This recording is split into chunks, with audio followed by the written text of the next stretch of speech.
আসসালামু আলাইকুম। আপনাদের সবাইকে স্বাগত জানাই আমার নতুন ইউটিউব চ্যানেলে।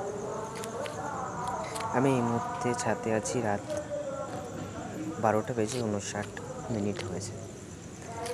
আজ এসআইআর নিয়ে কী হচ্ছে বাংলায় যেটা দেখো। আজকে দুটো মানুষ আত্মহত্যা করেছে, তাদের কাছে কোনো এভিডেন্স নেই বলে।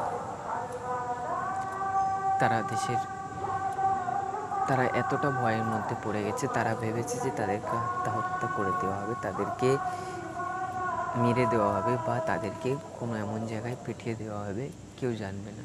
তারা এই ভয়েতে নিজেকে শেষ করে ফেলেছে। বাংলার মুখ্যমন্ত্রীকে আমি একটাই কথা বলতে চাই, আপনি এসআইআর নিয়ে মানুষকে সিরিয়াসের মধ্যে ফেলে দিয়েছেন। আপনি মানুষের কাছে ভোট চান তো মানুষের পাশে দাঁড়ান।